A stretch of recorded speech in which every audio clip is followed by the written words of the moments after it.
hanging Yo, out with sorry. you. What's going on, B-Dubs?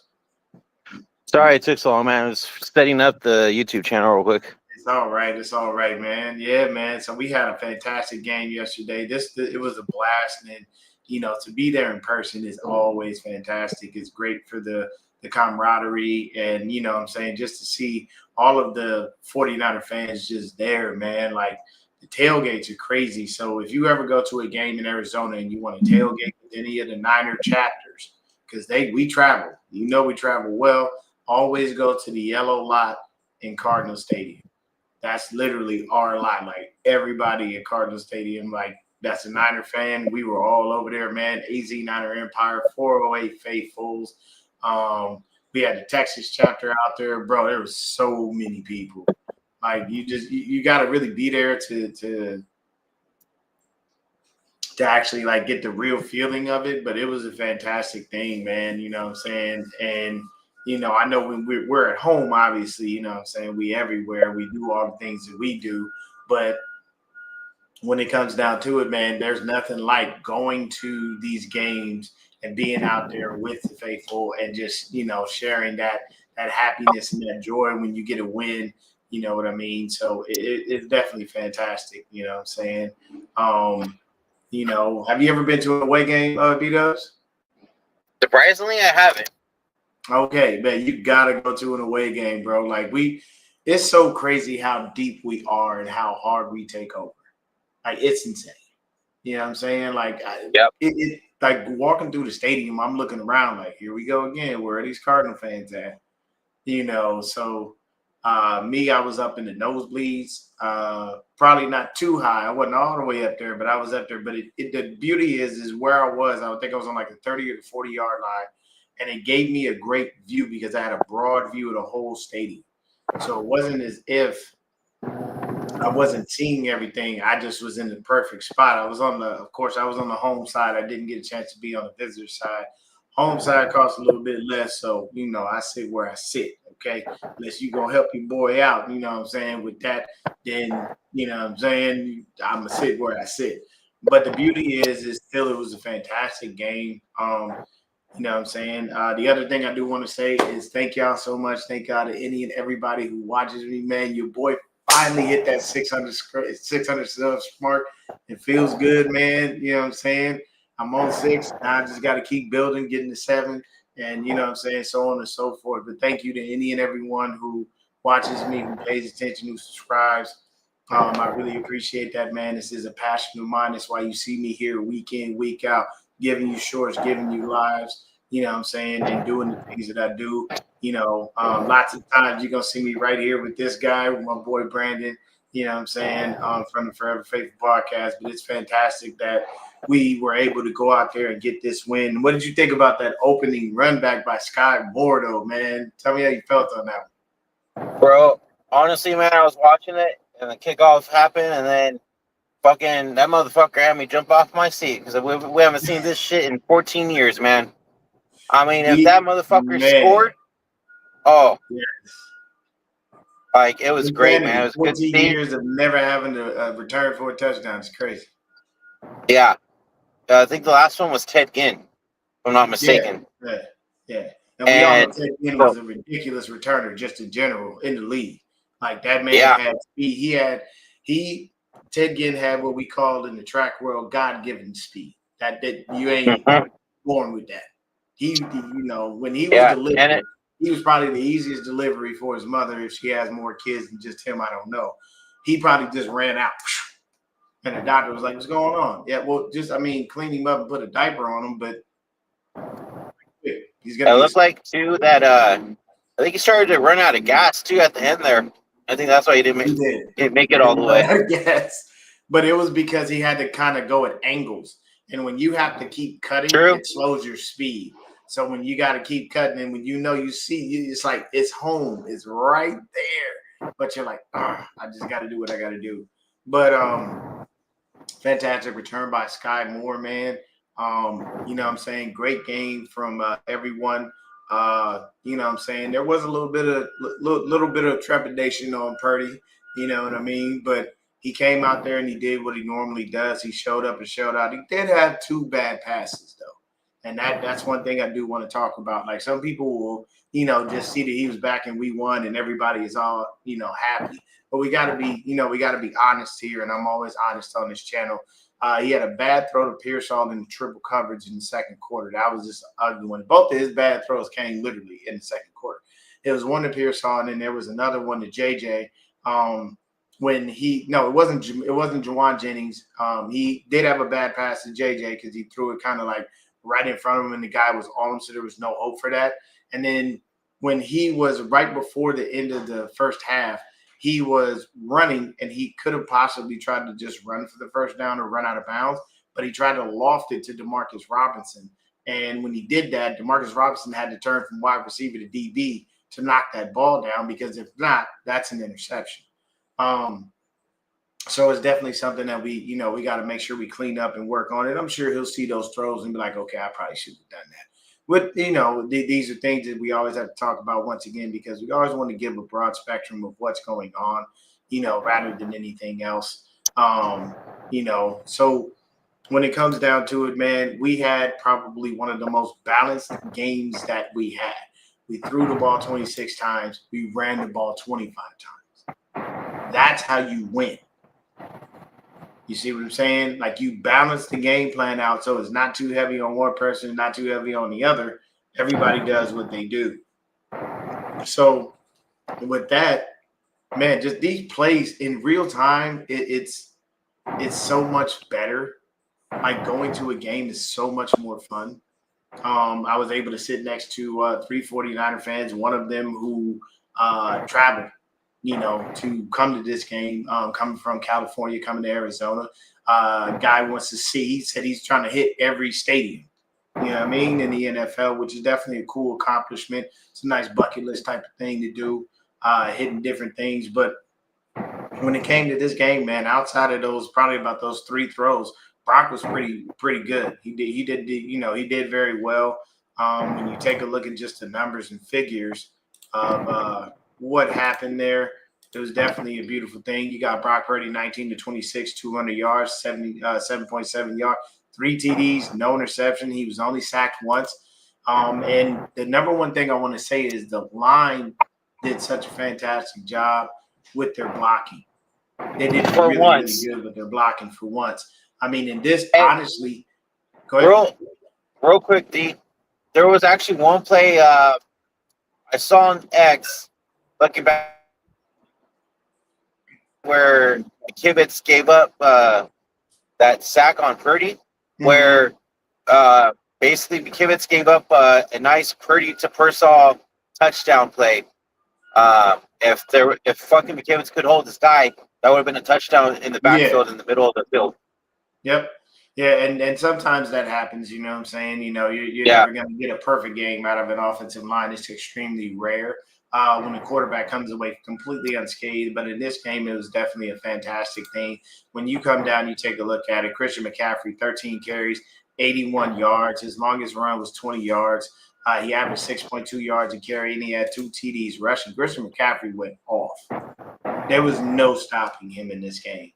And I loved everything that happened with that, man. It was crazy to see that, what I'm saying, while things are going on. But it was a beautiful thing when it came down to it. You come to the receiving.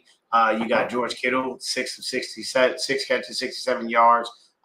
He caught all passes that were thrown to him. He had 2 touchdowns. You got to love that. Juwan Jennings with his 4 for 54. CMC, once again, is why I said the man went off. Another game where he was over 100 scrimmage yards, and that man had 3 TDs. So if you are a fantasy owner of Christian McCaffrey, you loved every second of what he was doing. He balled out. Christian McCaffrey had to have the play of the game when he went up to go get that ball that Purdy put in the air, as if Christian McCaffrey was 8'9" versus being, I think Christian's about 6 foot total, probably 5'11" max. Did you see that catch, those B-dubs? Yeah, I did. Dude, that was sweet. I mean, dude, CMC and George Kittle had a freaking great ass game with Purdy back in there. The offense was just freaking. They were flowing, man. They were just having fun out there. The offense was humming and it fired on all cylinders. And the one thing that I want to say about this game is I want to give Kyle a little bit of credit. And I know I'm hard on Kyle, and I know a lot of people know how I feel about him. But here's my number one thing: the man did what I've always wanted him to do. He never took his foot off the gas. The only time Kyle took his foot off the gas was at the end of the game when you're supposed to. Within that 2-minute warning, within that moment where we can get we can get down and, kneel the ball out and call it a game. But we scored 41 points. I believe that's our highest output this year for scoring on offense. So we did exactly what we needed to do. The scoring, literally for us, was 13 in the first, 12 in the second, 10 in the third, 6 in the fourth. So that's 41 points in total. Now, here's the hard part about it. We lost our dang kicker, and he missed 2 extra points. So he misses 2 extra points, and then we lose him. I believe Kyle Shanahan said in the postgame presser that Eddie Pinero has pulled his hamstring. So that means we're going to have to bring in another kicker. So, it's frustrating on that end because we lost one of our guys. We definitely would have loved that. I do believe Tatum Bethune went down. I'm not sure exactly what he's going through, but hopefully he's okay and we can get him back out there because we had to see a lot of Curtis Robinson due to Bethune going down because I think they brought Robinson in more so as the mic and kind of left D. Winters at his normal spot. D. Winters had a hell of a game, man. He had a hell of a game. He had a few missed tackles here and there, but I mean, these things happen. But D. Winters had a hell of a game, guys. He went out there and he balled. Our defense had just a fantastic game. We created 3 turnovers. Now, that was one of the things that have been bugging us all year long. Why? Because we just weren't able to create the turnovers. We weren't able to do the things that we wanted to do and needed to do. So now that we have, it feels good, and now you're going to want that to continue. You're going to want that to be the standard and the norm. We're going to want to be able to get it right. Now, the one thing that I will say is there was an issue, and here's my problem. It was our pass defense. We let Jacoby Brissett, people, look at this number. Jacoby Brissett threw for 452 yards. While we won this game, giving up 452 yards passing is completely unacceptable. Now, mind you, seeing somebody have 452 yards passing, but then not win the game is definitely confusing as well. You know what I'm saying? You're going to get that from Cardinal fans. You're going to get that from pundits, from commentators and stuff. You see a gaudy number like that, and you're thinking, okay, they definitely won this game, but they lost. But why was that? Because we created the turnovers. You had 2 interceptions, and that was beautiful, man. The interception from Deon Lenore was perfectly timed.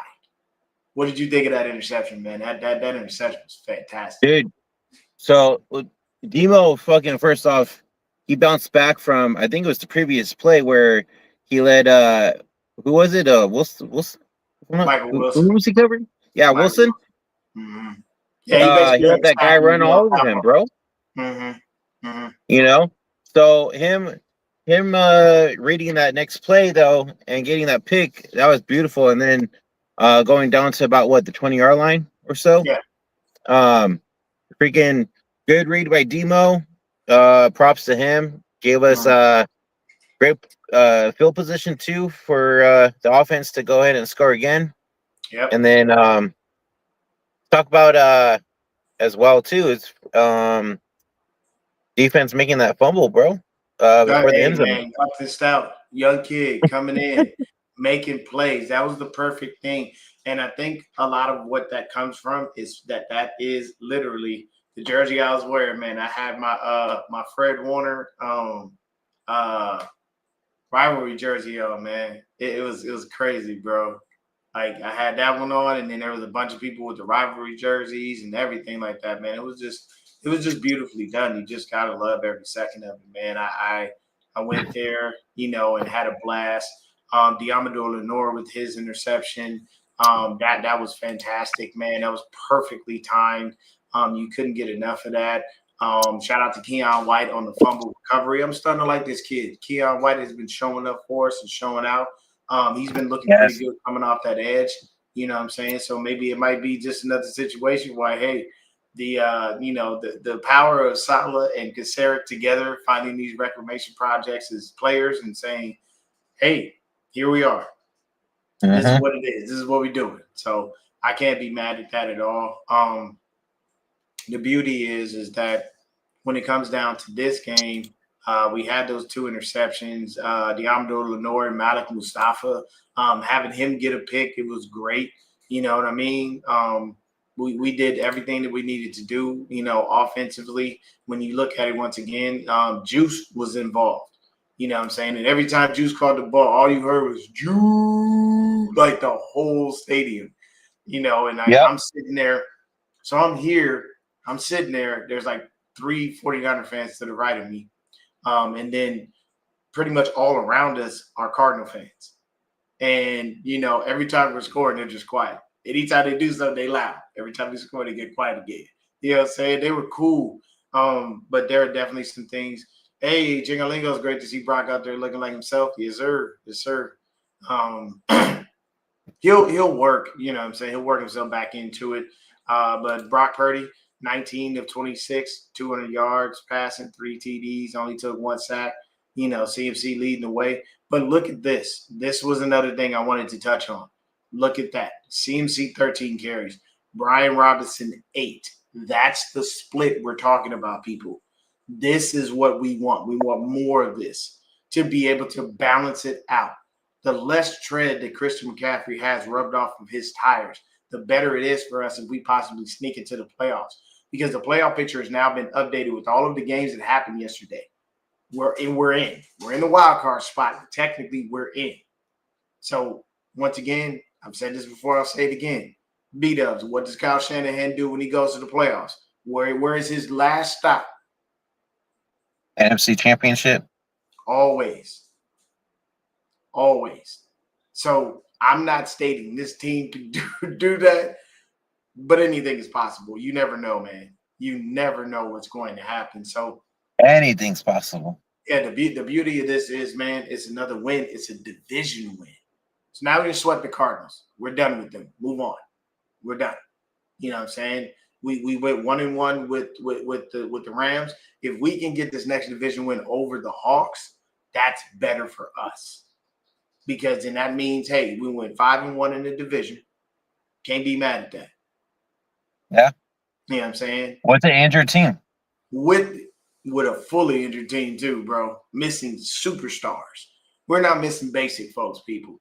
We're missing superstars. We have no number 1 pick in Michael Williams. We have no number 1 pick in Nick Bosa. You know what I'm saying?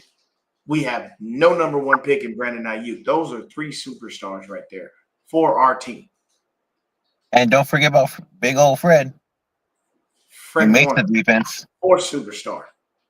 The leader of this defense, the heart and soul. So you got to think Fred is just in his mind going crazy seeing the wins.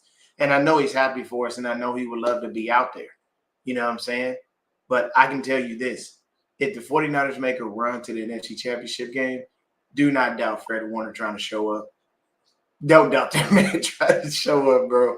Hey, I'm telling you right now, I know the more wins we rip off, the more adrenaline is going to flow in that man's body where he's like, I got to get back. I know I can. I can definitely do it. I got to talk to the doctors. I got to figure out what I got to do. I got to speed up this recovery process. I got to get on this field. I got to be out there with my guys. And anybody that's hurt, I know it bothers them to not be able to be out there. But I did want to talk about one of those guys because everybody else is pretty much gone for the season, all those dudes that I named. There's one guy that I did name that we ain't seen, and I'm a little worried about, and I have my ideas. But what do you think about Brandon Ayuk, man? If they don't open this practice, if his practice window isn't open by the bye week, I honestly think we should shut him down. What do you think on that? Yeah, like we talked about on Saturday, if they don't activate his 21-day practice window before bye week, they should just shut him down and just save him for next year. Yeah, because if they're that worried about his recovery, because once again he tore his ACL, his MCL, and meniscus, right? That's a 12 to 18th month recovery, according to our boy Dr. Matt over there. Yep. And but we don't see him by week. Shut him down. We're doing fine with just without him. I agree, man. And it's nothing against Brandon Ayuk, but if your recovery is really taking that long and there's a lot going on, there's no point for you to come in week 15, 16. Why? And possibly hurt yourself again. Yeah, Knock on you wood. possibly hurt yourself again, and you got to knock the rust off. At this point, man, if you ain't playing, you ain't playing. We understand, we appreciate you, we still got love for you, but it's just hey, when you tear all three of those, sometimes that recovery timetable is a lot longer than you anticipate.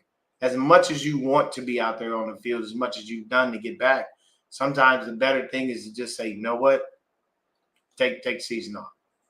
That way we know he'll be there for OTAs. He'll be there for training camp. All of these things will be going on.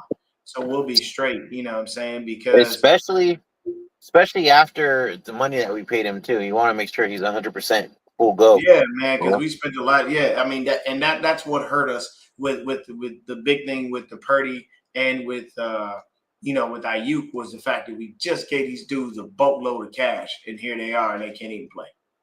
That's like the worst thing as an owner. You got to be looking at that going, geez, man, come on. I just gave these dudes all this money. And now I can't, they ain't even working for it. And while I say they're not working for it, I mean, it's frustrating as as a owner seeing that you can't, get these guys on the field and whatnot. But, once again, that falls back on the 49ers. It falls back on Kyle Shanahan. Your training staffs that you have chosen, your recovery people have been garbage for years upon years. So that falls back on you guys because these guys' recovery should not be this bad. You know what I mean? So let's just take a look at the defense, man, defensively. Here's a guy that got on the field, and I've been telling y'all, I done told y'all, B-Dubs agreed with me, and he understood who got on the dang field and who was out there being a tackling machine. His name is Nick Martin. I told y'all. Look at that man. 7 tackles. Some people just don't do special teams, guys. Some people don't do special teams. Nick Martin was everywhere. He was everywhere, bro. Bro, and he was everywhere. He didn't miss not one tackle, people. He didn't miss. Nick Martin had 7 tackles. 4 of those were solo. If he wasn't doing it by himself, he was cleaning it up. Mm-hmm. Shout out to my boy 49er Media because Nick Martin is now wearing the beloved 45 that belonged to Demetrius Flanagan Fowles, one of his favorite player ever. But, hey, man, it was great to see him out there on the field just going, bro. And what you saw from Nick Martin was instinct. The man has a thought process. He is fantastic when it comes down to it. I loved every second of it, bro. I really did. It brought me so much joy to see him on the field and just watching him make plays. And I'm reminding the Niner fans, this is one of our rooks. This little dude, you see him out there? Because I kept hearing buzzing around me. Niner fans were like, yo, who the heck is 45? I'm like, I don't know. So it's a beautiful thing when you see it. And it's even better because we went out there and balled, man. But, like, look at this. Curtis Robinson leading the team with 12 tackles. D. Winters with 10. Nick Martin with 7. Diamador Lenore with 7 and a pick. Jair Brown with 7 tackles. Upton Stout with 7 tackles and the forced fumble. You know what I'm saying? Renardo Green with 6 tackles. Luke Gibb. We just fired on all cylinders. Now, what killed me was I didn't understand why they gave Pinnock so much time, but hey, he was out there being a tackle. He was playing good. He did pretty good. I thought Chase Lucas would have got in, but I don't know. I don't know what that is, man. Maybe it's because Lucas was a little bit different, and Pinnock is a solid guy, because he brought him in and stuff. I don't know what the politics like that, but it is what it is. Regardless, all of our guys were firing on all cylinders when it came down to it. You know what I'm saying? We didn't get any sacks, which was one thing that hurt my heart because I was really hoping that somebody would eventually get home. We got close. We got some pressure, but we didn't get the sacks that we wanted. The only drawback to this game on defense was the yardage we gave up. And part of that is because of this zone defense. I keep telling people the hard part about the zone defense is there's so many soft spots in it that you can find and exploit. that players will do that week in and week out. Jacoby Brissett diced us up, people. We gave up 452 passing yards. That's unacceptable. Unacceptable.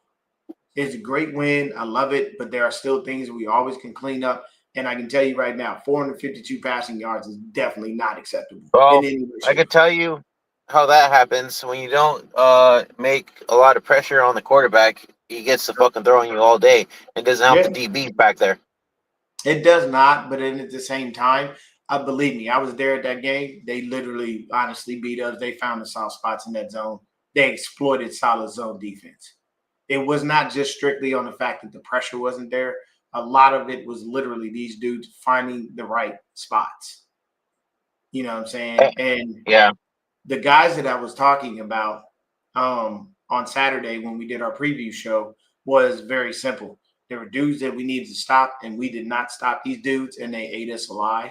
Like I said, Jacoby said 47 to 57. Now, here's where they screwed up.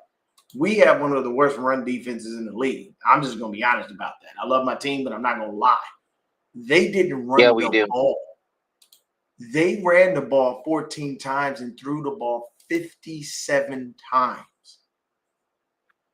Bro, you didn't try to run on one of the worst run defenses in the league? What are you doing? Dude, there's that mistake. There's the 20 penalties mistake on Arizona. Don't even talk. I'm going to get there because okay, yeah, let's talk about it. Whoa. First things first. Let's stick with their offense. Yeah. Look, 2 TDs, 2 interceptions. You didn't get sacked, but let me say this. The guys that I told you that we need to stop ate us up. 15 catches, 185 yards. Michael McBride was all over the place, bro. Mike, let me say something, man. I've been continually screwing up saying that Michael Wilson went to SC, and I know if he heard that, he would be pissed because he's a Stanford Cardinal. Oddly enough, a Cardinal to a Cardinal makes sense for him. Brother. Michael Wilson, every single time we play him, murders us. 185 yards receiving, he was all over the field, bro. And he was only a couple of missed tackles away from scoring at least 2-3 touchdowns. Like that man de-balled out. I'm giving Michael Wilson his credit. I'm not gonna hold that. He did great on us, bro. He was killing. Dude, he was killing freaking Green a lot. Oh, he murdered. He killed Green. He got Demo a couple times. He had once. Like, look, Michael Wilson is a star. Like he needs to be respected. It was freaking Wilson that made that crazy ass catch, which I don't know how the fuck he made it. I thought that was gonna be picked, bro. Hey, bro, I'm telling you, there are players that you must respect from every team, and Michael Wilson is one of them. That dude is a baller. He balled the fuck out. I'm telling you right now, Michael Wilson need to be the one. You need to move Harrison to the 2. People, just pay attention to what the dude does. I can't even imagine how it would have been with Harrison out there as well. Yeah. Harrison would have tried to give us a little bit of work, but hey, he wasn't, so we ain't gonna talk about him. But the other guy, Trey McBride, the Cardinals tight end, that man murdered us for 10 catches. I can't stand that fucker. Touchdown. You could do it. There are people sometimes when you play divisional games, it's hard to do anything with these people. It really is. It's rough, man, because there's sometimes in divisional games are always the hardest because they know you the best. They play you twice a year, every year, so they know what you will and won't do. They understand your tendencies. They know your tells when you're on the field, from defense to offense. They see it all.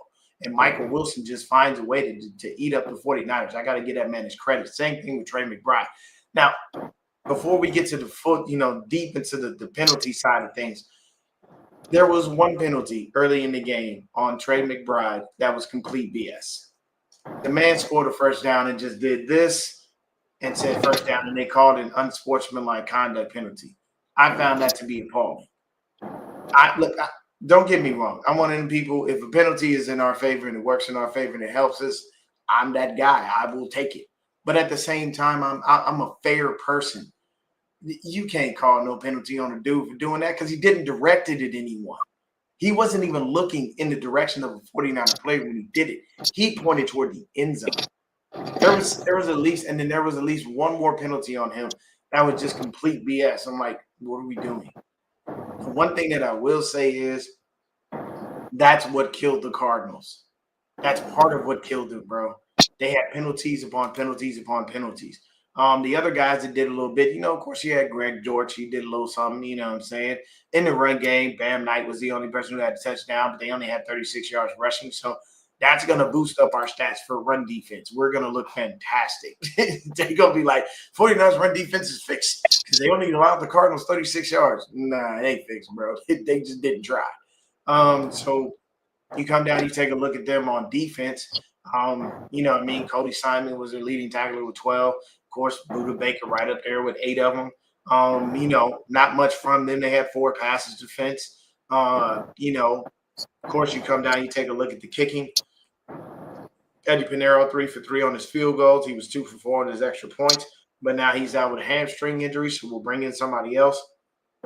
That's why we tried those 2 extra points. I know people are like, why are we going for extra points? But the situation was very simple. We just didn't have a kicker. So we weren't going to turn around and ask Morstead to be coming out there kicking no field goals because that probably would have looked ridiculous. If you've ever seen a punter who is only a punter try to kick a field goal, it's flat out hilarious. You will die laughing. Like, I've never seen that before. But when you do see it, it's like they kick like so straight.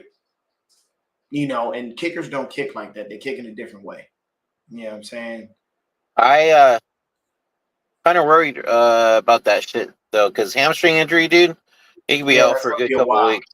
Yeah, and with kickers, your hamstring is a very vital part of you kicking because that's what you using your whole leg there, man. Hamstring, quad, calf, the whole 9. So yeah, that means he can be out for a little bit. So let's take a look at it. They even had more passing first downs than us. We both had 24. But they had more passing first downs for us. We had more rushing first downs. We had 3 first downs from penalties. We were 3 of 9 on third down. They were 6 of 14 on third down. So that's still something we got to work on a little bit. We got to get them off the field here. The other day, we ran 52 plays. They ran 71. That's ridiculous. They ran 19 more plays than we did. That's insanity. And then you take a look at it, passing 186 to 452. Lopsided in the Cardinals' favor in ways you can't imagine. It's craziness.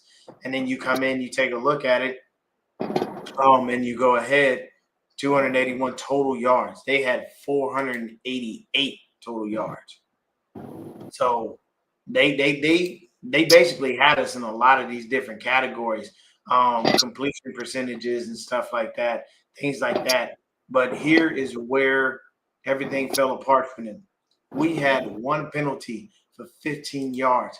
They had 17 penalties for a total of 130 yards. That's almost literally a whole field and a half worth of penalties. That's insane. And I've never seen that in a game, especially in an away game. You would think at home the Cardinals would be having the refs in their favor. Nope, not yesterday. It was ugly. They did not have it ugly. I've never seen that before in my life. And then you look at the TOP. Look at this. We had the ball 25 minutes and 45 seconds. They had the ball 34 minutes and 15. They had the ball almost 10 minutes more than we did. And we still almost doubled up on them in scoring. And we beat them. So that tells you this team was firing on all cylinders, man. That craziness is out there. And for me personally, this was probably one of the best games that I've been to since living here in Arizona and being able to go to the games. I love every second of it. It is a beautiful thing.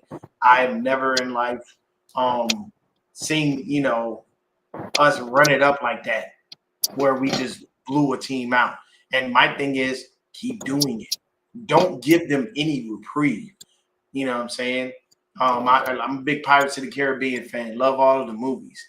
And one of the guys said, he used this is now, mind you, this is sailing terms. So understand it for what it is. He looked up, and I believe this was either the fourth or fifth movie. He turned around and he said, 2 arms we give no quarter. When he stated that, he said basically, get to your guns. We ain't showing no mercy. We will keep, we out here to destroy. And that's what the 49ers did, man, beating them by 19 points. You know what I'm saying? Just going out there and obliterating that team in every which way, creating 3 turnovers. You know what I'm saying? Trying to score off of your turnovers, doing the things that you need to do, being solid, giving Nick Martin a chance, opening the door for that young kid to go out there and ball and show everything that he needed to show. All of the touchdowns, everything, the lore, the tailgates, the fun, everything was just beautiful, man. It was just a fantastic game. Did you overall? Did you end up meeting up at the Chapman fucking party or what? Nah, man, I didn't go, bro. Man, it's nothing. If you ever have a chance to go to to the road, to the Rush podcast, you know what I'm saying. John Chapman is an awesome human being. He's great. You know what I'm saying? But I didn't have the extra $80 to be going over there paying to be getting in there doing all that. You know what I'm saying? So I just said, you know what? I'll just go to the game, do my thing, enjoy it. Sometimes I try to like run around because I look around the stadium because he'll go live right after. You usually try to catch him somewhere, but I didn't see him anywhere out.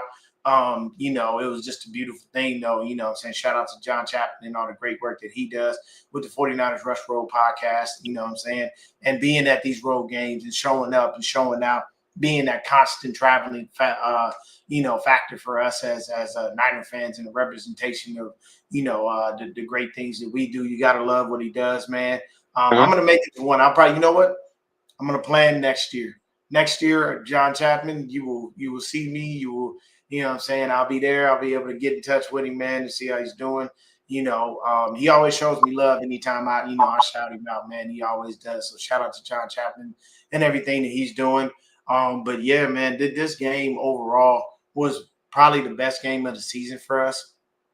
In terms of offensive output, in terms of us playing. But one thing I will say is Rocky came up a little short. 200 yards passing. Ain't gonna cut it, baby. Not when Mac Jones is over here in the 300s. Mac Jones I gotta talk about it. Okay, I gotta talk about it. And he was in the 300s on a consistent basis. I'm just gonna throw this out there. And once again, Brock's first game back. I'm not gonna knock him. First game back, you gotta knock the rust off, all those things. But hey, man, you better get them numbers up because Mac out there, he look. But almost 300 yards game to go. Look deep. Okay. So fucking we got a dumbass in the Niner community. We got a couple actually dumbasses in the Niner community that like to try to say, oh yeah, dude, Mac fucking threw for 3 touchdowns over 300 yards last week against the Rams, but Barack's over here throwing 200 with 3 touchdowns. And I'm like, bro, Mac Jones had those 300 something yards last week because it was trash time. Nobody fucking gave a shit. He threw that last touchdown in trash time. It doesn't matter. When fucking something's working, especially for this week against Arizona, like our run game was fucking working. We don't need to throw fucking hella times like we have been with Mac. Yeah. The offense was running smoother with Brock Purdy. I'm sorry to say, but it was. Yeah. No. Don't get me wrong. And that's the thing. Mac's been a great backup. Don't get me wrong, but that's all he is, a backup. And like, I don't know if you've seen the Speakeasy podcast yet, but so Shay McCoy over there is still fucking saying, "Oh, nope, Purdy ain't it, man. Purdy ain't it." And you got freaking Emmanuel over here, like, man, dude, Purdy's it, man. He is the franchise quarterback. He knows what he's doing. He's throwing it out there. He's doing his damn thing. And I'm on that side, dude. I'm sorry, but Purdy is the starting quarterback. Yeah, sure, he'll make some mistakes like he did yesterday. He could have had 2 picks, but it didn't happen. You guys got to remember, this is his first game back. He's just warming up right now. Give him a couple more weeks, and he's going to be looking like how he did in 2023. Yeah. And see, for me, I'm not that guy. I'm not going to say that Brock shouldn't have started or whatnot. I'm just pointing out a fact. It's very simple. Mac has been, when he was out there, he was doing his thing. He was out there making them plays and doing stuff. Even the touchdowns that we gave up in this game in the fourth quarter, we gave them up those regardless time touchdowns. You know what I'm saying? A couple of guys catch it. I think it was Greg Dortch, and I believe another one. I think it was Trey McBride who caught his touchdown in the fourth quarter as well. So while they're garbage time touchdowns, you know what I'm saying, we still want to tighten up, make sure we don't allow those things, you know what I'm saying? And when I said what I said about Brock Purdy, it wasn't to say that he should be benched. It's just that I'm going to need you to get up there. And it's going to take time. You got to knock the rust off and whatnot, you know what I'm saying? Hey, what's going on, TD? What's going on, Captain Niner? What's up, So TD? What's up, it's Niner? yeah, it's a continual progression of things. But once again, Kyle took the term that Robert Saleh coined and flipped it and used it for his offense. That offense was all gas, no brakes Yeah. yesterday. All gas, no brakes. We went in, we did what we had to do. And look at what we did. We had less time. We had less penalties. The only thing we did better than them was run the ball. They threw the ball better than us on as far as passing numbers go. But of course, you had those 2 interceptions, so that's not a good thing. But we did what we needed to do, and we took the all gas, no brakes, put it on the offense, and just kept going. So, and that was my thing. Like, score, yeah, score again, yeah, score again. Like, I'm one of those people. I want the reason that I want that so bad is I need people to fear Kyle Shanahan again. I don't think people are scared of him like that no more. I think the lore and everything that's happened. I will say this. I think that it is hard for people to be afraid of him, and I want them to be afraid of Kyle. I want them to be worried. But what did we do? We opened up the offense. We went and threw to everybody that we could throw to. Juice, 2 catches. That's what I want. Remind people that Juice is a viable threat in the receiving game. Don't let them forget that this man exists. And then I believe Kittle said in the post-game presser that's Juice's 200th game of his career. For a fullback, that is a very big accomplishment. Fullbacks don't last very long in the league, people, because they don't get used like they used to. Back in the day when you used to be a power running team, yeah, you had a fullback. Why? Because that dude was out there mauling guys. He was like a extra tight end, or a little bit of a lighter offensive lineman. Fullbacks mean a lot. So what happened? Juice went out there, did his thing. He was great in the blocking. He was great in the pass catching. Like, there was just great things that happened yesterday. And I just want them to continue to happen. I want people to remember, everybody gives Kyle Shanahan the moniker of being an offensive genius. Remind them of your genius. Remind them of your greatness on a consistent level, and you'll never fail. But that's the key. Shove it down their throats. We came into your house and we beat you. And I can tell you, I don't know how many streams and TikToks and shorts and whatever I'm going to be on, but people caught me. My energy was super high. I don't know how many people kept telling me, wait, turn around, do that again. Like, I was out there, let's go Niners. This is our house. Like, you know what I'm saying? Cardinal fans suck, like all of that. I'm giving you the business left and right. And it's too like after I think it was just Kittle's first touchdown. A beautiful throw to down the stride to Kittle. Yep. I don't know if you read the lips, but did you see them? They're like, "We're back, baby, we're back." Oh yeah, yeah. And then also too is Kittle. Kittle mentioned too last week after the Rams game. He's like, I lost all confidence on the defense. Like, we have to, as the offense, we have to go out there and basically win games. We can't rely on the defense. Yeah, we can't keep letting them do all the work, and then we're not giving them anything in return. And a lot of people look at me crazy when I say that, but what I'm saying is it as a human being, if you are doing something and you see the other person is supposed to be doing things, not doing it, not giving you anything, that becomes frustrating. I'll give you a prime example. I'm old enough to have been in school. We still actually dissected frogs in science class.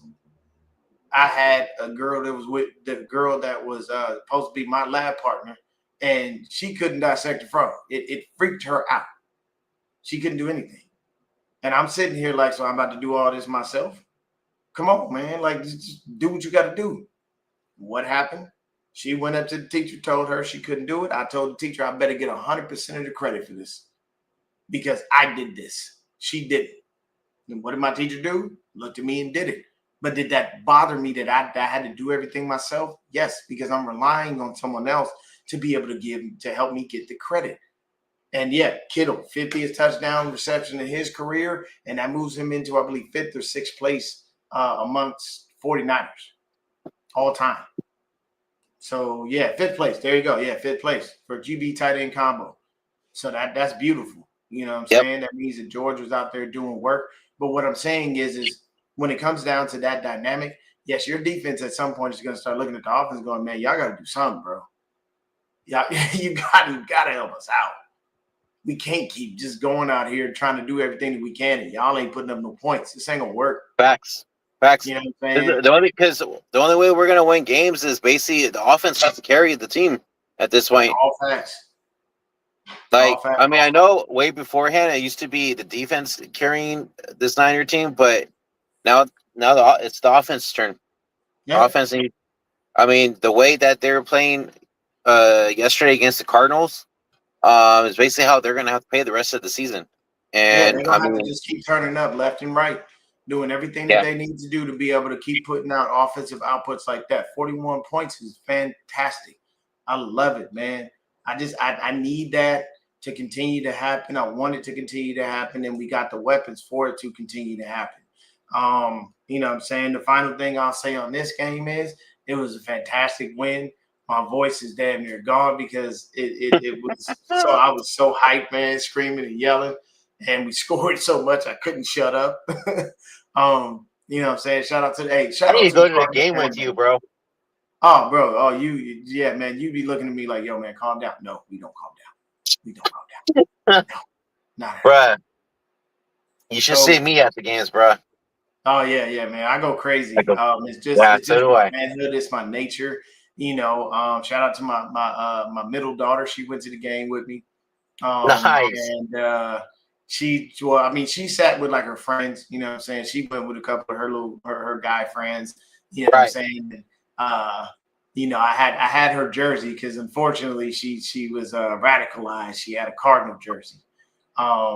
She had a Kyler Murray jersey. Yeah, so I had to hold it because I had it in my car and I forgot I had it in my car. And gave it to her, of course, you know what I'm saying? But I mean, like, you know, my kids are Arizona kids. You know, this is where they grew up. This is what they know. They don't really know Cali like we know Cali. So it's a different situation. And you know what I'm saying? It wasn't like but they gotta go after daddy. They gotta go after daddy. They're not into sports like I am. I feel it. So because they're not, they kind of just go with whatever they go with. So I'm not knocking them for that. But one thing I can say is it was my daughter. Now, if it was my son, oh no, it's not happening. I love my boys, but you will not. I repeat, neither one of my boys will ever wear a Cardinal jersey. They better not, homie. When my son was little, the Cardinals came to his school, and they were giving out stuff, and he came home, and he had the hat on. I snatched that right off. Boy, if you walk into this house with that shit on, And the funny thing was, when I took it off. He said, Dad, I told him I couldn't take it because I was a Niner fan, but they just gave it to me. I was like, it's okay, son. People give you trash all the time. That don't mean you got to accept it.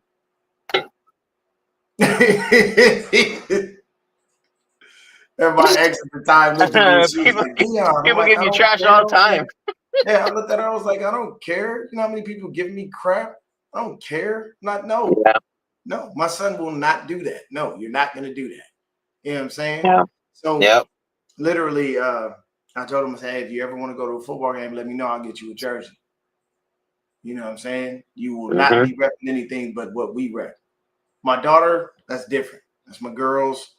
They get a pass. My son, I don't know. Now, my oldest daughter, if she watches this and sees this, she going to call her little sister and be on her head because, you know, that's my ace boom coon. That's my number one. That's day one. That's daddy. She don't play. And she will tell you straight up, if it ain't about the Niners, I ain't wearing it. Because her mama's a Packers fan. You know shit. And she already knew. She tried to turn her many different times. And she just look at her and be like, do you want my dad to come to LA?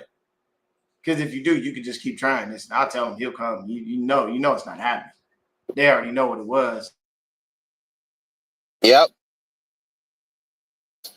Yeah. Like for me, dude, my nephew, because my brother-in-law's a Steeler fan, and he's like he's gonna be wearing Steeler gear. So I was like, well, when he's at our house, he's wearing Niner gear. We're gonna have him half Steeler, half Niner, mostly Niner though. And the funny thing is my buddy Tony, he just had a baby. So I was polite enough. He's a Saints fan. So I bought his daughter. He gets a little 3-pack of onesies. So I'm like, all right, Yep. cool. 3-pack of onesies. There's 3 little Saints. I snuck in the Niner one there just in case he decided he wanted to put it on. And when he opened it up, he looked at me. He was like, "Are you serious?" And I was like, as dead ass as Uncle Deon can be. I'm Uncle Deon, and the baby might want to be with the winning. Yeah. Yep. Heck, man, he just laughed. But Dude. I'm gonna go ahead and end it there, man. Also, real quick, also my best friend's kid. So I was around since he was a baby and stuff like that. So I basically raised him into a Niner fan because now he be getting Niner gear. Yes. Mm-hmm. That's awesome. And my best friend can't stand the Niners. Beautiful. If you're out there, people, and you have babies, young children, teach them right. Indoctrinate them into our Niner family. Make them a faithful. It's okay. There was several babies that I saw at the game yesterday, and all of them had Niner gear. I said, look at this amazingly beautiful child with this Niner stuff. This is gonna grow up to be a little beautiful or handsome baby. It's awesome. This is fantastic. And one little dude, he had to be maybe 3 or 4. And he saw me turning up and just getting hyped. And he looked at me and he said, "Let's go." And I said, "Let's go." Yeah. That's hilarious, dude. So like awesome thing. Yeah. Also too, my sister just had her daughter on Thursday. So I'm gonna be getting some Niner onesies for my niece. Oh, there you go. Hey, that's funny, newbie. You see that? He said he screamed when Kittle scored a touchdown and his 9-month-old daughter cried. It's okay. They're gonna do that. She's only 9 months. Now, when she get to that 1 year mark, she's gonna be screaming with you. Watch. Yep. You're gonna see your mannerisms start just falling off onto her. She's gonna look and you're gonna be sitting on the couch and you'll be upset and you'll be like, oh, and she's gonna be like, oh. You'll see it, bro. You see it so many different times. Kids will do what they see. You see all these little things on the internet, bro. You got grandpa walking there. I think there was a kid, he grandpa walking with his hand on his back, so the kids. Yep. Exactly, dude. Hey, and then to answer Terradome's question real quick about Rodgers, they said that he might have fractured his wrist. Okay. Yeah, so we'll see. There you go. Look. Did he really do it? Did he bring the Whitney out? He really did. Hey, he brought the Whitney out, boy. Hey, look, God rest his soul. You gotta love Whitney Houston. That was the most beautiful voice to this day. Still this day, bro. National Honestly, anthem ever. Mm-hmm. Yeah, but I'm gonna end it there, man. Appreciate everybody for coming in, hanging out with us. 56 people taking a look at it. Thank you so much. Everybody, stay up, stay faithful, stay blessed. Sure. We out. Hit that like, subscribe button. Peace. Peace.